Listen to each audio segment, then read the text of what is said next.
aquí en Europa, no muchas, lamentablemente, lo siento mucho, que quisieran conocer el Islam desde el punto de vista islámico. Es inútil. Cuando en la Universidad de Milán hemos tenido un curso sobre el Islam, nosotros, los profesores italianos, hemos dado una introducción muy breve. Después hemos llamado a ellos, porque son ellos los que conocen mejor que nosotros el Islam. Y las personas italianas que han venido, no solo estudiantes, han tenido la oportunidad de conocer directamente lo que es el Islam por parte de musulmanes que practican el Islam, no por parte de estudiosos.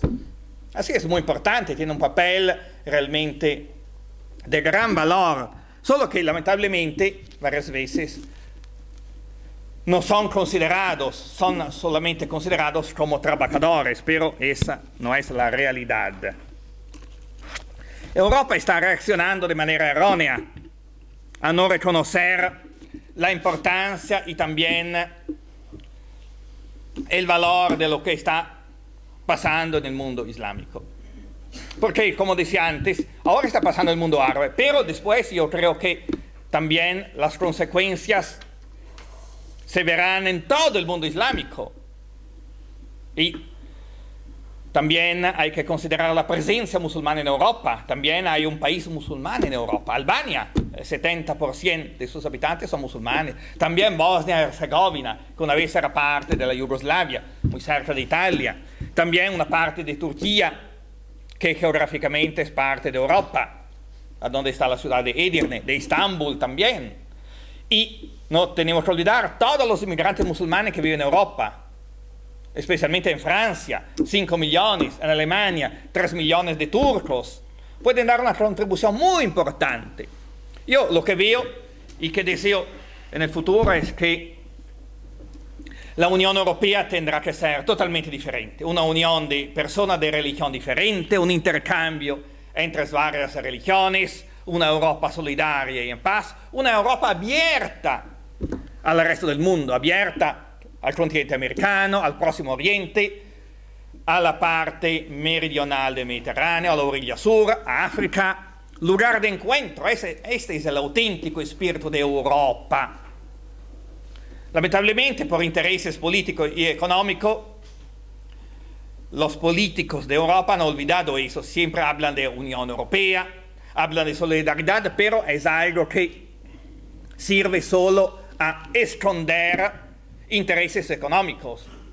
Y también así sufrimos también nosotros, los ciudadanos europeos, nosotros que pagamos impuestos, trabajamos, pero no tenemos voz en el asunto. Muchas veces se habla de libre circulación en Europa, pero la realidad no es así. También en la frontera entre España y Francia hay como un telón de acero. Recuerdo que una vez viajábamos en autobús desde Barcelona hasta Francia, pasando por Girona, Figueras y a la frontera. El autobús tuvo que pararse 3 horas y la policía pedía la documentación, el visado de entrada en Francia, cuántos días cada uno se quedaba en Francia, olvidando que solo estábamos pasando por Francia, sin quedarse. Pero a mí me acordaba la división entre la Alemania del Este y la Alemania del Oeste hace muchos años, 3 horas, y hablan de la libre circulación en Europa, una realidad que no existe, lamentablemente. La realidad tendría que ser diferente.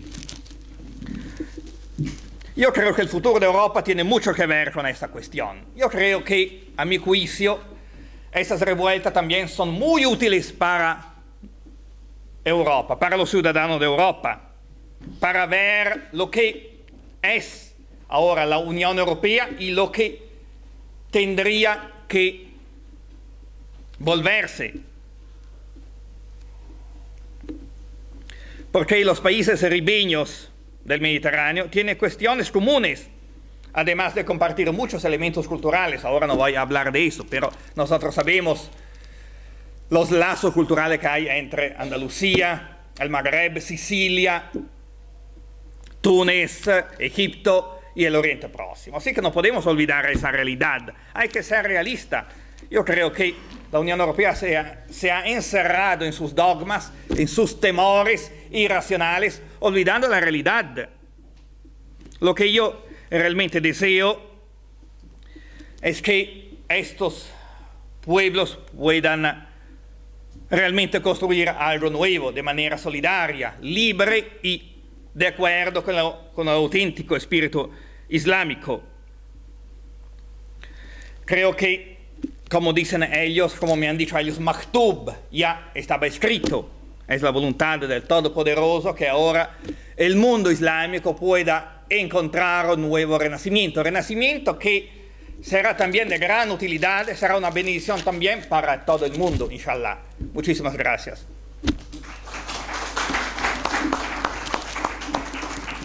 Muchísimas gracias, señor Asti. Muchísimas gracias, señor Asti, por sus aportaciones. Ahora vamos a darle la palabra de nuevo a la profesora Celia Tellez, como habíamos anunciado anteriormente. Ella en esta ocasión nos va a hablar de los datos, esquemas y valoraciones en relación a las revueltas árabes. Tiene 20 minutos. Gracias. Muchas gracias.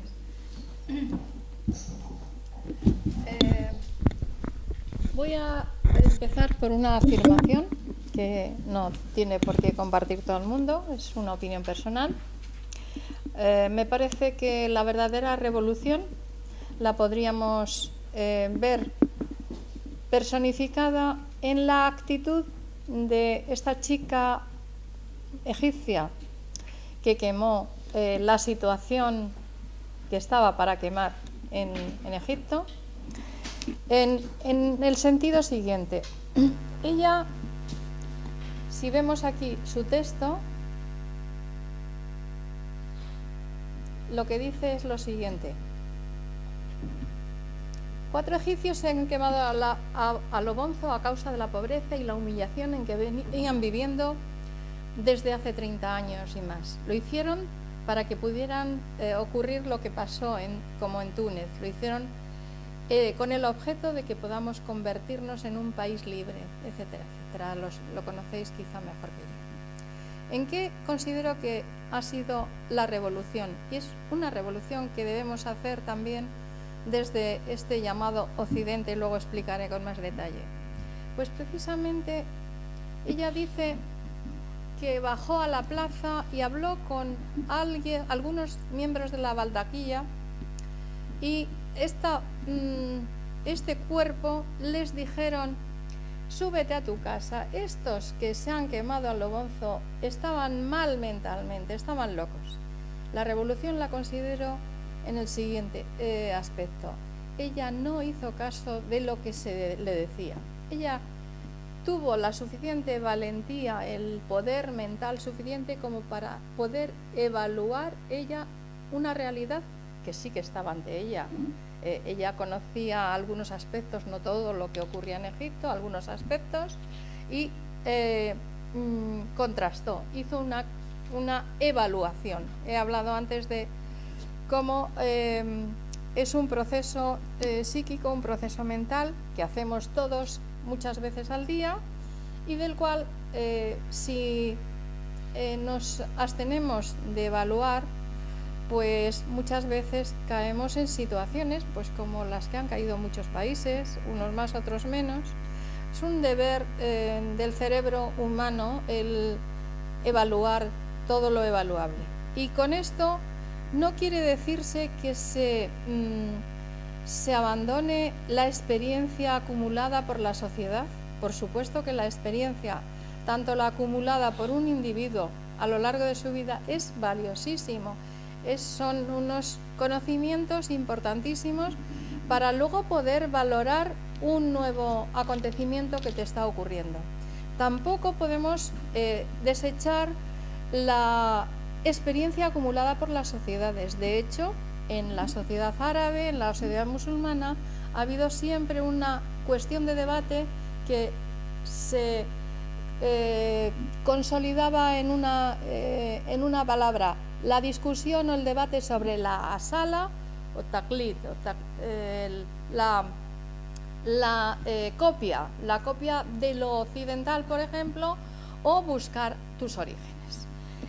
Yo creo que la revolución precisamente está personificada o viene simbolizada por esta actitud de esta chica egipcia y todos los que la han seguido, no solo en Egipto, sino en el mundo entero, seguramente que se notarán sus efectos, porque es una revolución necesaria para el cerebro humano. La realidad la puedes abordar, la puedes valorar con la ayuda de lo que has acumulado como individuo y como sociedad, pero nunca puedes quedarte al margen, tienes que poner una parte tuya de tus propios criterios, porque en ese día que se llama Yom el-Qiyam vas a estar tú, no va a venir nadie a suplirte, y si no has participado en la evaluación de la realidad, pues habrás cometido un error gravísimo, que seguramente te pedirán cuentas en ese Yom el-Qiyam, precisamente, en el día de la resurrección. El que crea en la resurrección, el que no crea, pues tendrá otros criterios. Y ahí introduzco unos puntos que sí son de carácter académico, de terminología que se utiliza tanto en la psicología de la motivación como en el de la emoción. Hay ya elaborada toda una serie de investigaciones, se tienen conocimientos que no hay por qué desdeñar, por supuesto, son útiles, acerca de cómo se acumula la experiencia en los seres vivos, no solo en los humanos, sino en todos los seres vivos. Se acumula, se sabe, por lo menos en Occidente, se sabe que desde el siglo XIX esa experiencia, lo vivido, lo que has ido viviendo a lo largo de toda tu vida y de tu sociedad, tu especie incluso, se acumula en algo que se denomina esquemas. Son conglomerados de información. Son grupos de conocimientos que están organizados en el cerebro y que son muy útiles. Pero esos esquemas, siendo muy útiles y muy facilitadores de la vida, te ahorran muchísimo esfuerzo, por supuesto, pero también son muy peligrosos, porque esos esquemas pueden hacer que tú mires, por ejemplo, a otro o a otras sociedades con miedo, calificándoles de algo que no son. De hecho, tenemos algo muy cercano. Un ejemplo que se ha citado aquí, hablar de radical. Radical es prácticamente un insulto. Ahora es un insulto. Sin embargo, yo cuando voy al dentista quiero que sea radical. Quiero que vea por dónde está la infección. A mí me parece que la palabra radical ha sido raptada por gentes que no son mis amigos, en absoluto. Yo prefiero conservar el sentido original de radical. La persona que busca con su cerebro, sin apartar los esquemas que ya ha heredado de su familia, de su grupo, de su tribu, de su sociedad, de la prehistoria de los seres vivos, pero que su cerebro le funciona, que ante las flagrantes injusticias dice, esto no puede ser, o sea, no puede ser que alguien esté en la opulencia y otros estén en la miseria más mísera. No puede ser que en tal país estén cayendo bombas, no puede ser, hay cosas a las que debemos negarnos. Ser radical en eso es precisamente, respetando los esquemas, saber que el cerebro debe funcionar, que el cerebro debe estar en acción y debe valorar los datos, no solo lo acumulado en el cerebro como conocimientos, sino valorar también datos fehacientes y contrastarlos y no tragarse cualquier información que te den. Los esquemas, por lo tanto, en la tradición árabe musulmana, pues claro que sí, pero qué duda cabe que en la tradición musulmana ha habido gentes que han estado diciéndoles a grandes grupos de personas que debían aguantar cosas que hoy no se deben aguantar, es decir, que haya pobreza. Yo recuerdo, y no voy a decir dónde, pasar por una calle en un país árabe a las 11 de la noche y ver a un señor que parecía como lo que yo considero ahora de 60 años, con una caja como de zapatos allí sentadito en el suelo, y dentro había 1 o 2 cajas de tabaco. Yo creo que eso, el cerebro se tiene que poner a funcionar. El cerebro de Asmá se puso a funcionar. Estos que se han quemado a lo bonzo no están locos. Estos es que no han podido aguantar esta realidad. Esta realidad o la cambiamos o es inaguantable para millones de personas. Esa revolución que realizó en el tratamiento de la información, en la valoración de la información acerca del mundo, el contorno social que tenía esta chica, que tiene, debemos hacerla también los que desde esto que llaman Occidente nos sirven una serie de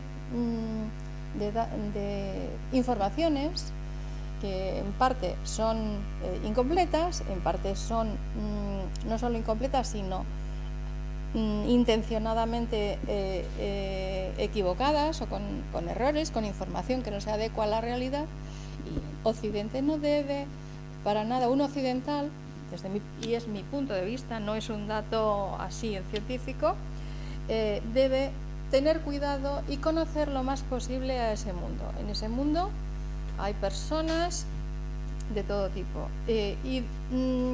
Yo he tenido la suerte quizá de que he conocido montones de personas que desde luego me superan a mí en calidad humana, en el sentido de que si yo hubiera vivido las cosas tan atroces que han vivido, de ocupaciones, de falta de todo, pues yo estaría mucho más enfadada.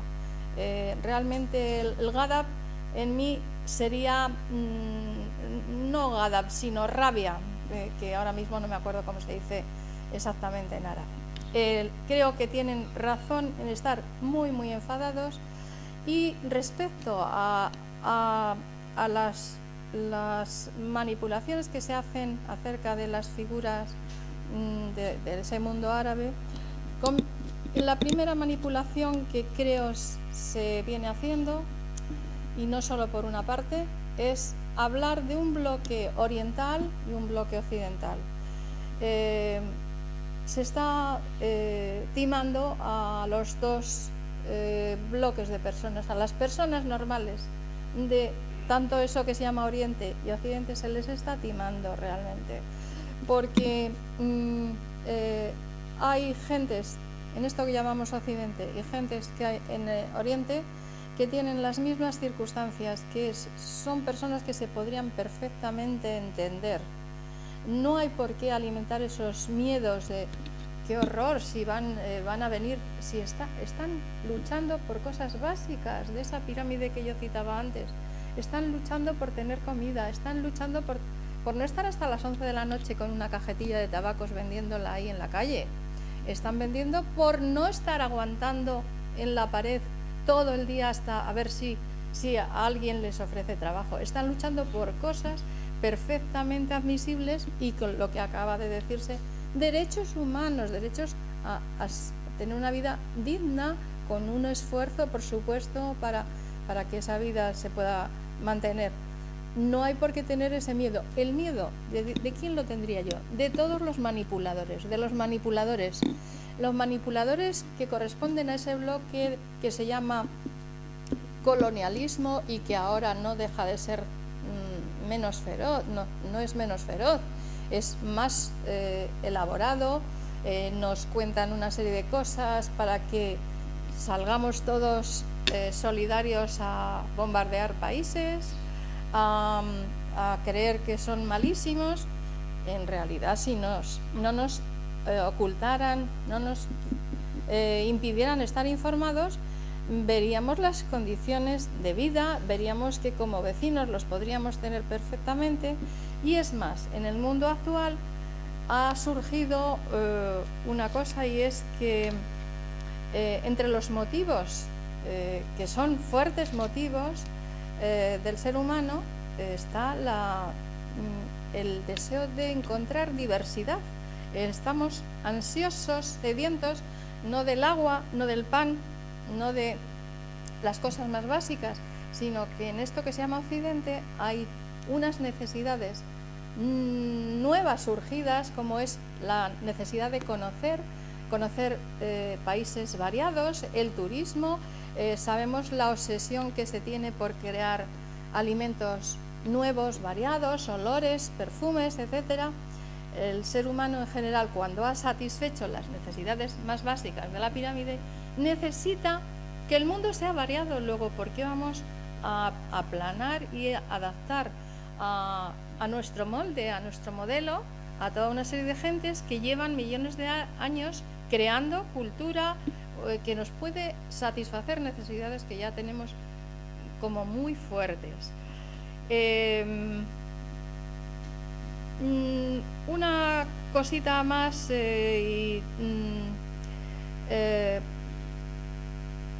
hablaría de... Hemos hablado de valoración, de esquemas, ahora voy a hablar del tema de la atribución. Es otro concepto que quiero aplicar a esto. La atribución es un proceso también del cerebro, un proceso mental que todos hacemos y que consiste en buscar la causa a lo que nos ocurre. Sobre todo, buscar la causa de aquello que nos ocurre, y sobre todo las cosas negativas, las cosas que nos sorprenden, las cosas negativas.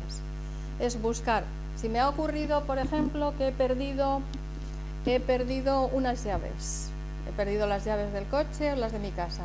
Busco en general la causa de por qué he perdido.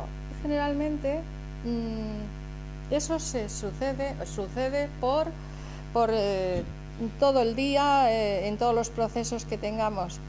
Es un proceso en el que somos iguales orientales y occidentales. Buscar, por ejemplo, las causas de por qué se ha llegado en lo que se denomina mundo árabe o Oriente, etcétera, por qué se ha llegado a la situación que se ha llegado, no es ningún proceso extraño, no es un proceso típico de los radicales, es un proceso de todo ser humano. Que a los usuliyún les llamen usuliyún, pues es y se lo llamen como una especie de insulto, en general podría ser sometido a crítica diciendo, bueno, si estas personas están realizando un proceso que está reconocido en todos los libros de texto de la psicología de la motivación y de la emoción. En todos los libros de textos, los seres humanos buscamos las causas de aquello que nos ocurre.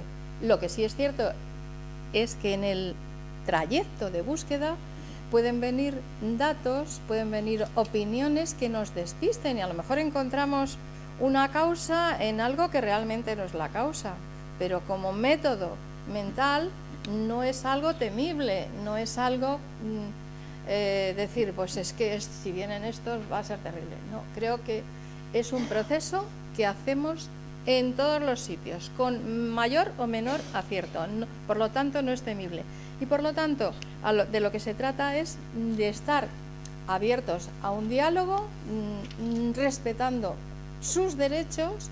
El primer derecho es a evaluar la realidad, a tener su propia acumulación de experiencia y desde luego, pues claro, si en algún momento por esa secuencia de búsqueda de la causa de lo que les ha llevado a su situación, una situación no precisamente agradable, pues a lo mejor en algún momento puede haber choques, puede haber conflictos, pero los conflictos no se arreglan de la forma en que se ha querido arreglar. Es una forma inadmisible. Y yo querría simplemente ahora hablar o leer algún párrafo de una carta que Pérez Esquivel, Premio Nobel de la Paz, ha escrito precisamente al presidente Obama. Unos fragmentos simplemente.